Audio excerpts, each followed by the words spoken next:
Amigo mío, detente un momento a contemplar un misterio que atraviesa los siglos. Un único sermón, entregado hace más de 2 milenios, sigue vibrando con una fuerza capaz de desmoronar nuestras más arraigadas concepciones sobre la existencia. Proclamado por un hombre de apariencia humilde, vestido con la sencillez de su tiempo, en una remota colina de Galilea, este mensaje trasciende el tiempo y el espacio, interpelando directamente al corazón de la humanidad contemporánea. Sus ecos no se han desvanecido con el viento del desierto. Al contrario, parecen cobrar nueva vida con cada generación que se atreve a escucharlo. Estas no son meras palabras antiguas, sino semillas de eternidad plantadas en el surco de la historia, esperando germinar en el alma de quien busca sinceramente una verdad que perdure más allá de las modas y filosofías pasajeras que el mundo ofrece sin cesar. Aquel que habló no era un filósofo más entre tantos, ni un reformador social con un nuevo ideario que buscaba meramente mejorar las estructuras externas de la sociedad de su época. Era Jesucristo, el Verbo hecho carne, y su mensaje, aunque envuelto en la calidez de la compasión más pura y un amor que sobrepasa todo entendimiento, era de una radicalidad asombrosa, capaz de sacudir los cimientos mismos de la percepción humana. Considera, querido amigo, algunas de sus afirmaciones más conocidas, aquellas que a menudo citamos casi como proverbios populares. Bienaventurados los mansos, porque ellos heredarán la tierra. O, amad a vuestros enemigos, bendecid a los que os maldicen. Estas no son perlas de sabiduría dispersas y sin conexión, sino fragmentos interconectados de una revelación cohesiva, divina y profundamente transformadora que apunta a lo más alto. Un llamado a una inversión total de los valores que el mundo proclama como deseables y dignos de esfuerzo. Una invitación a edificar la vida sobre un fundamento completamente nuevo. El fundamento inquebrantable del amor divino y la justicia del reino de los cielos que él mismo inauguraba. El escenario elegido para esta proclamación trascendental no fue un templo suntuoso, cargado de rituales y reservado para unos pocos elegidos, ni un palacio real, símbolo del poder terrenal y la opulencia humana, sino la naturaleza misma en toda su cruda y honesta belleza, una colina bañada por el sol dorado de Galilea, con el mar extendiéndose como un espejo líquido en el horizonte y la brisa suave como testigo silencioso de un momento que cambiaría la historia espiritual de la humanidad. Este entorno, tan sereno que casi desarma cualquier pretensión de grandeza humana, hablaba ya un lenguaje universal, el lenguaje de la creación que refleja la gloria de su creador. La elección de este lugar subraya la accesibilidad de su mensaje, un mensaje no confinado a muros sagrados, sino ofrecido abiertamente a toda alma, dispuesta a escuchar bajo el vasto cielo de Dios, sin distinción ni barreras. La multitud que se congregó en aquella ladera no era una élite de eruditos religiosos, ni un cónclave de poderosos influyentes buscando estrategias políticas o económicas. Eran, en su mayoría, almas sencillas, corazones sedientos, pescadores con manos curtidas por el trabajo diario y la sal del mar, madres acunando la frágil esperanza de sus hijos entre sus brazos, enfermos cuyos cuerpos clamaban por alivio y restauración, apoyados con dificultad en sus bastones y buscadores incansables, llegados de todos los rincones de la vida, cargando el peso invisible de sus anhelos insatisfechos. Lo que los unía no era su estatus social ni su conocimiento teológico, sino una profunda e inarticulada sed de algo más real, más duradero, más vivo que las promesas vacías y las desilusiones que su mundo les había ofrecido hasta entonces. Y cuando Jesús finalmente abrió la boca para hablar, Lo que brotó de sus labios no fue una mera repetición de las tradiciones ancestrales ni un discurso teológico intrincado y reservado para los doctos en la ley, diseñado para impresionar la mente pero dejar intacto el espíritu. Fue, en cambio, un desvelar divino, una corriente de agua viva fluyendo directamente desde el trono de la gracia, una palabra que penetraba las capas superficiales del entendimiento para tocar la fibra más íntima de sus corazones heridos y expectantes.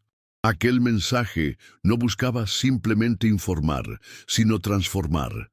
No pretendía llenar sus oídos con elocuencia humana, sino encender en sus almas una esperanza que muchos creían ya extinguida, una luz que comenzaría a brillar desde adentro y que, sin que ellos lo supieran plenamente en ese instante, se convertiría en un faro para innumerables generaciones venideras. Este sermón del monte, querido amigo, trasciende la categoría de una simple colección de dichos morales edificantes o un compendio de platitudes espirituales destinadas a ofrecer un consuelo pasajero. Es en su esencia más profunda un manifiesto vivo y palpitante de lo que significa auténticamente pertenecer y participar activamente en el reino de Dios. Un reino que no se conforma con meros ajustes en el comportamiento exterior, sino que exige y posibilita una transformación radical que alcanza las profundidades más recónditas del alma humana. Esta enseñanza divina invierte audazmente los valores del mundo, redefine por completo lo que es ser verdaderamente bendecido, lo que constituye la justicia genuina a los ojos del cielo, y lo que implica, en última instancia, estar plenamente y vibrantemente vivo.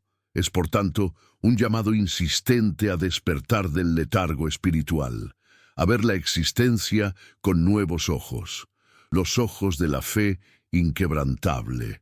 Cuando Jesús alzó su voz en aquella colina sagrada, sus primeras palabras no fueron un conjunto de leyes o doctrinas complejas, sino una serie de declaraciones que actúan como el pórtico mismo de su sermón, revelando el corazón de un reino que desafía toda lógica humana. Son las bienaventuranzas, amigo mío, faros de luz que iluminan un camino de felicidad auténtica, radicalmente opuesto a las sendas que el mundo suele proponer. Cada bienaventurado es una invitación a descubrir una alegría profunda y duradera allí donde menos lo esperamos, en la humildad, en el consuelo tras el llanto, en la mansedumbre y en la sed insaciable de una justicia que trasciende lo terrenal. Son el mapa del tesoro para un alma que anhela algo más que las efímeras satisfacciones que se desvanecen con el tiempo. Bienaventurados los pobres en espíritu, proclama el Maestro, iniciando así una inversión total de los valores que rigen nuestra sociedad. No se refiere aquí a la carencia material como un fin en sí mismo, sino a esa profunda y liberadora humildad del alma que reconoce su completa vacuidad sin Dios, su absoluta necesidad de la gracia divina para cada aliento, para cada latido. Es el quebrantamiento voluntario del orgullo, la renuncia a la autosuficiencia que tanto aplaude el mundo. Y la promesa para estos corazones despojados de sí mismos no es menor que el reino de los cielos, una herencia que no solo se vislumbra en el futuro, sino que comienza a experimentarse en el presente, en la gozosa dependencia de un Padre que todo lo suple y todo lo llena. Luego, una bendición que parece una paradoja resuena con ternura. Bienaventurados los que lloran, porque ellos recibirán consolación. ¿Cómo puede el llanto ser fuente de dicha? Jesús no exalta el sufrimiento por el sufrimiento mismo, sino aquel luto santo, aquel dolor del alma que se conduele no solo por sus propias pérdidas y quebrantos, sino también por la fracturada condición de un mundo herido por el pecado, la injusticia y la separación de su Creador. Este llanto, nacido de un corazón sensible y compasivo, abre las puertas a un consuelo que solo Dios puede ofrecer. su presencia íntima, su abrazo restaurador que venda las heridas más profundas y transforma el valle de lágrimas en un manantial de esperanza viva y resiliente, una promesa de que ninguna lágrima sincera se pierde ante sus ojos. Con igual serenidad, el Señor declara: «Bienaventurados los mansos, porque ellos heredarán la tierra». La mansedumbre que Jesús exalta no es sinónimo de debilidad, pasividad o falta de carácter, como a menudo se malinterpreta en una cultura que idolatra la autoafirmación agresiva y la imposición del yo. Al contrario, es la manifestación de una fuerza inmensa, pero mantenida bajo el sabio control del espíritu. Es la gentileza poderosa de un corazón que ha renunciado a la lucha por el poder terrenal, porque ha depositado su confianza absoluta en la soberanía y la justicia de Dios. Y la promesa es asombrosa. Estos espíritus apacibles, que no contienden ni manipulan, recibirán como herencia la tierra misma, no por conquista violenta, sino como un don divino que fluye de la fidelidad del Padre. El anhelo más profundo del espíritu humano por la rectitud es también reconocido y bendecido. Bienaventurados los que tienen hambre y sed de justicia, porque ellos serán saciados. Esta no es una referencia a un vago interés por la moralidad o un deseo superficial de equidad social, sino un clamor visceral, una pasión devoradora del alma por ver la voluntad perfecta de Dios, establecida en cada esfera de la existencia, tanto en la vida personal como en las estructuras del mundo. Es el gemido del corazón que se angustia ante la corrupción y la opresión. Para estas almas insaciables, Jesús promete la plenitud absoluta, la satisfacción completa que proviene de ver el reino de Dios manifestarse con poder, trayendo consigo la verdadera paz y la armonía anhelada desde el principio de los tiempos. Así, cada bienaventuranza se despliega como un pétalo de una flor celestial, revelando la belleza contracultural del reino. Los misericordiosos alcanzarán misericordia, los limpios de corazón verán a Dios, los pacificadores serán llamados hijos de Dios, e incluso los perseguidos por causa de la justicia encontrarán su recompensa en el reino.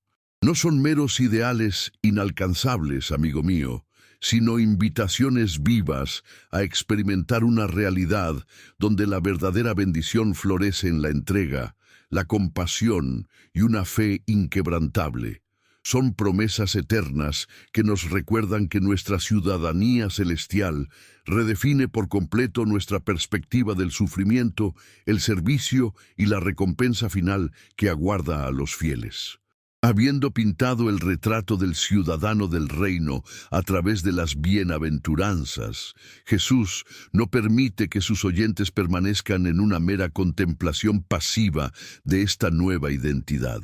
Con una transición poderosa y llena de propósito, los impulsa de la transformación interior a la responsabilidad activa en el vasto y necesitado mundo que les rodea. Como si despertara a un ejército de embajadores espirituales, declara con una autoridad que resuena hasta nuestros días: «Vosotros sois la sal de la tierra». Esta afirmación no es una sugerencia ni una aspiración futura, sino una declaración de su esencia presente y su ineludible misión en medio de una sociedad que a menudo camina en la insipidez espiritual y la decadencia moral, necesitada de un sabor que solo el cielo puede impartir. La metáfora de la sal, tan común en el mundo antiguo, encierra una profunda riqueza de significado para el discípulo de Cristo. La sal, en aquellos tiempos, era valorada no solo por su capacidad para realzar el sabor de los alimentos, sino, de manera aún más crucial, por su poder como agente conservante, capaz de preservar de la corrupción y la podredumbre en una era sin refrigeración. Así, al llamarnos sal, Jesús nos confiere la inmensa responsabilidad de preservar lo bueno, lo puro y lo verdadero en nuestras comunidades y culturas, de ser una influencia que retarda la propagación del mal y la descomposición moral. Pero esta identidad conlleva una seria advertencia. Si la sal se desvaneciere, ¿con qué será salada? No sirve más para nada, sino para ser echada fuera y hollada por los hombres. Un testimonio comprometido pierde su poder transformador. Inmediatamente después, sin perder el impulso de su llamado, Jesús cambia la imagen, pero mantiene la misma carga de urgencia y responsabilidad misional. Vosotros sois la luz del mundo. Si la sal actúa de manera más discreta e interna, la luz, por su propia naturaleza, es visible, radiante y expansiva. Una ciudad asentada sobre un monte no puede ocultarse a la vista de los viajeros. Su resplandor se destaca en el horizonte, ofreciendo guía y referencia. De igual manera, la vida de la comunidad de fe, el testimonio individual y colectivo de los seguidores de Cristo, debe brillar con tal intensidad y claridad que disipe las tinieblas de la ignorancia espiritual, la desesperanza y la confusión que envuelven al mundo. Esta luz no es propia, sino un reflejo de la luz verdadera que es Cristo mismo. Mientras estas palabras resonaban, una pregunta crucial debió surgir en la mente de su audiencia judía, profundamente arraigada en las Escrituras. ¿Cómo se relacionaba esta nueva y radical enseñanza con la sagrada ley de Moisés, el fundamento mismo de su fe y su pacto con Dios? Anticipando esta inquietud, Jesús aborda el tema con una claridad divina que disipa cualquier malentendido. No penséis que he venido para abrogar la ley o los profetas. No he venido para abrogar, sino para cumplir.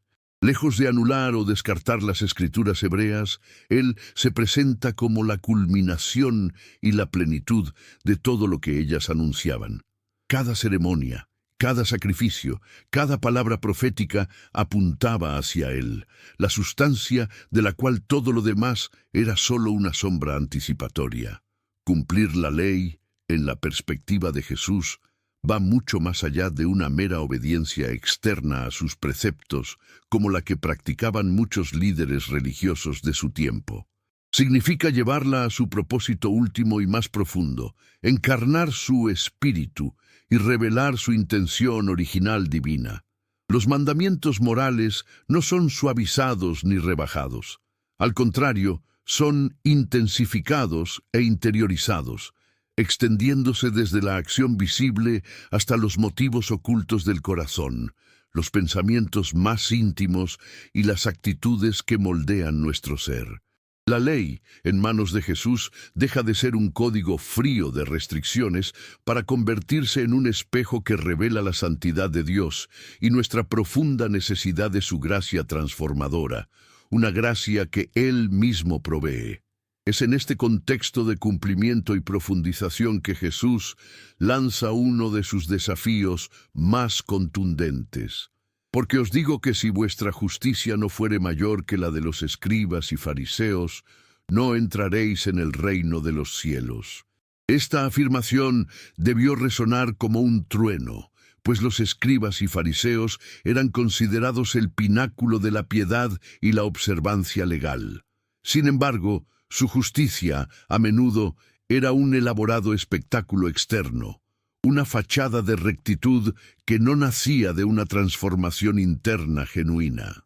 Jesús no está simplemente elevando un estándar moral inalcanzable por esfuerzo humano, está invitando a una justicia completamente diferente, una que brota de un corazón nuevo, regenerado por el Espíritu Santo, una justicia que refleja el amor y la misericordia del Padre, y que se manifiesta en una vida de auténtica entrega y obediencia gozosa.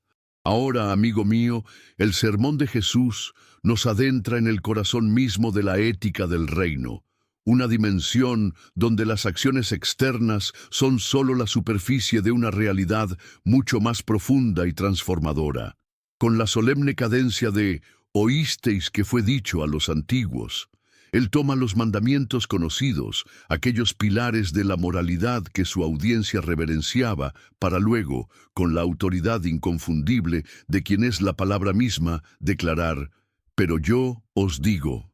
Esta no es una anulación de la ley divina, sino una expansión asombrosa de su alcance, llevándola desde la esfera de la conducta observable hasta el manantial secreto de las intenciones, los deseos y las motivaciones que anidan en lo más íntimo del ser humano.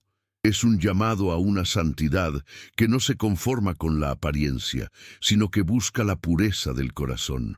Consideremos su enseñanza sobre el mandamiento «no matarás». Mientras la ley tradicional se enfocaba en el acto físico del homicidio, Jesús desciende a la raíz misma de la violencia, exponiendo la oscuridad que puede albergar un corazón airado. Cualquiera que se enoje contra su hermano, advierte, será culpable de juicio. Incluso la palabra despectiva, el insulto que brota del menosprecio, nos coloca bajo el juicio divino. ¡Qué revelación tan penetrante sobre la sacralidad de cada alma! Nos enseña que la ruptura de la comunión, el asesinato del espíritu fraterno, comienza mucho antes de que se levante una mano. Nace en el fuego silencioso del rencor. Por ello, la reconciliación se eleva a una prioridad incluso superior al acto de adoración en el altar, mostrándonos que nuestras relaciones horizontales son inseparables de nuestra relación vertical con Dios. De manera similar, Jesús aborda la pureza con una radicalidad que trasciende el mero acto físico del adulterio.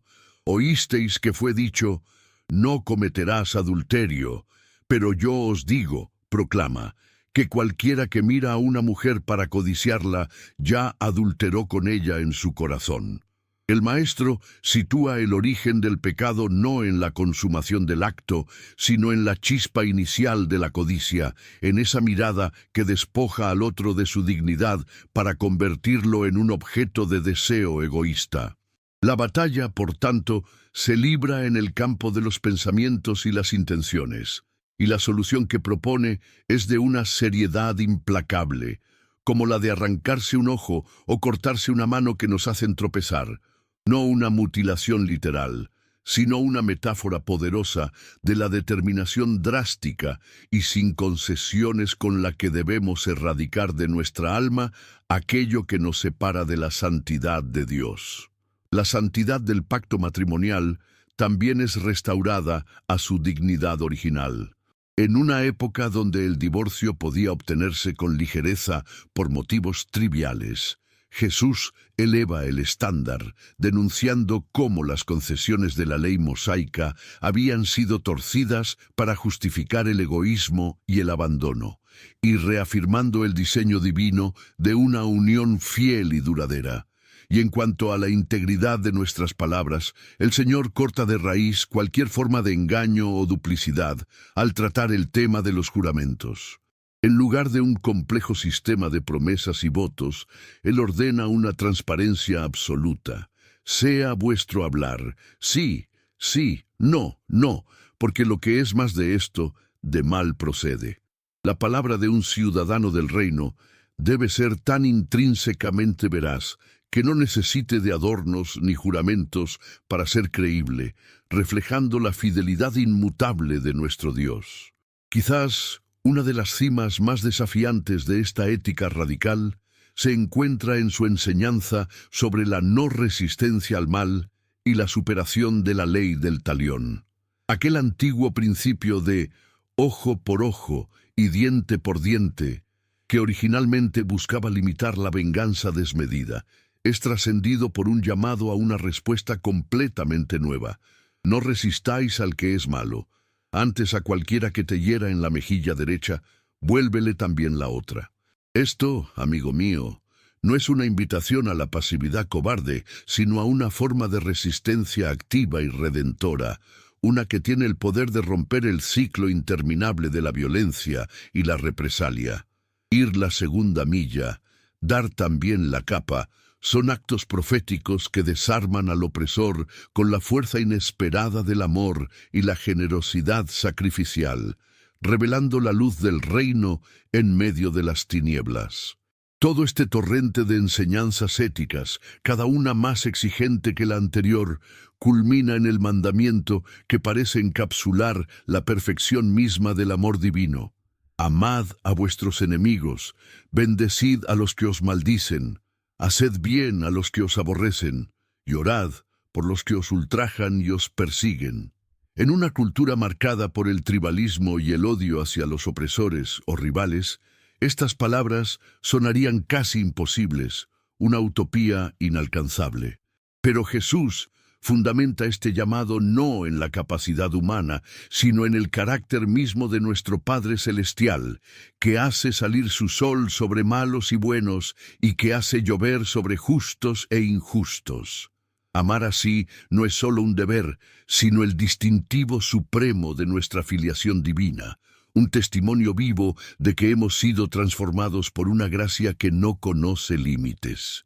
A medida que el Sermón del Monte se eleva hacia cumbres espirituales aún mayores, Jesús dirige nuestra atención con la misma agudeza y compasión hacia la esfera de nuestra devoción personal, advirtiéndonos con solemnidad sobre el sutil pero letal veneno de la religiosidad externa y la hipocresía. Guardaos, nos dice con amorosa firmeza, de hacer vuestra justicia delante de los hombres, para ser vistos por ellos. De otra manera, no tendréis recompensa de vuestro Padre que está en los cielos. Con estas palabras, el Maestro no condena los actos de piedad en sí mismos, sino la motivación corrupta que busca el aplauso humano en lugar de la aprobación divina, la que anhela la gloria efímera de la admiración terrenal en vez del reconocimiento eterno del Padre. Es un llamado a examinar las intenciones más profundas que impulsan nuestras prácticas espirituales. El Señor ilustra este principio fundamental a través de 3 pilares de la piedad judía: la limosna, la oración y el ayuno. Al referirse a la generosidad para con los necesitados, una práctica profundamente arraigada en el corazón de Dios, nos instruye a dar sin ostentación. Cuando, pues, des limosna, no hagas tocar trompeta delante de ti, mas cuando tú des limosna, no sepa tu izquierda lo que hace tu derecha, para que sea tu limosna en secreto.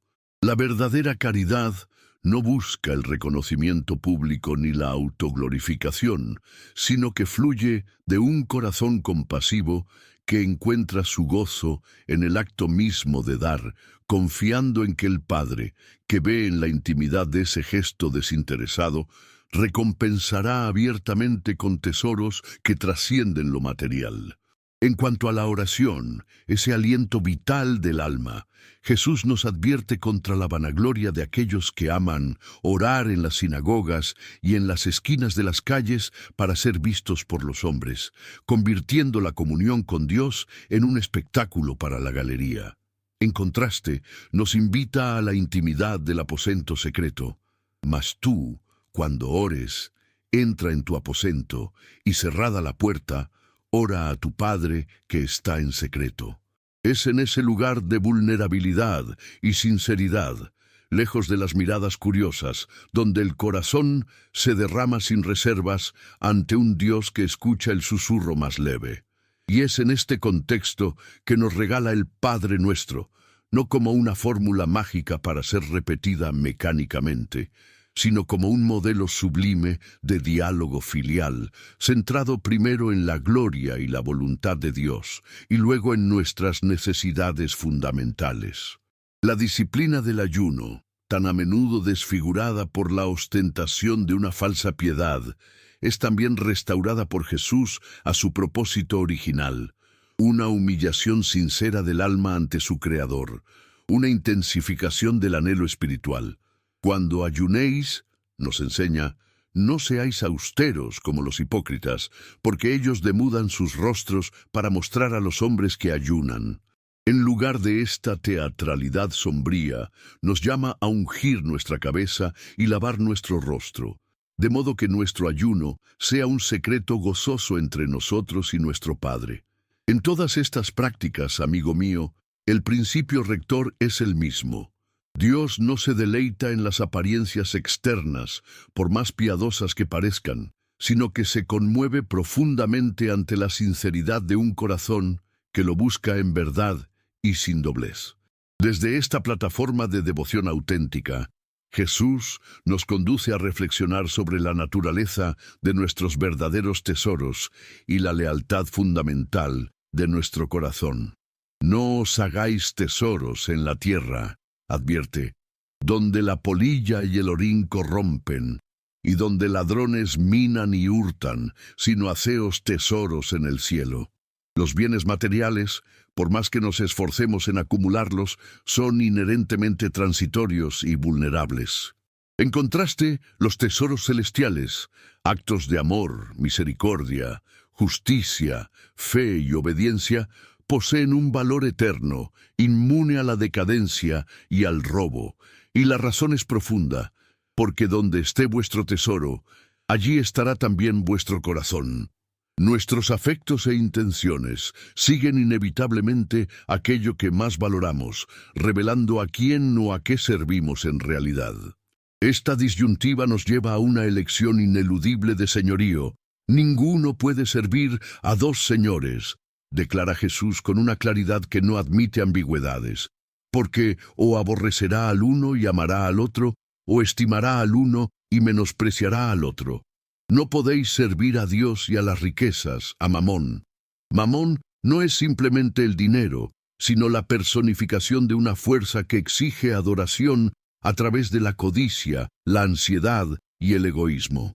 Y es precisamente esta confianza en las riquezas terrenales o la falta de ellas lo que engendra la preocupación paralizante. Por eso, el Maestro nos llama a una libertad gloriosa. No os afanéis por vuestra vida. Mirad las aves del cielo. Considerad los lirios del campo. Si Dios cuida con tal detalle de su creación, ¿cuánto más no cuidará de nosotros, sus hijos amados?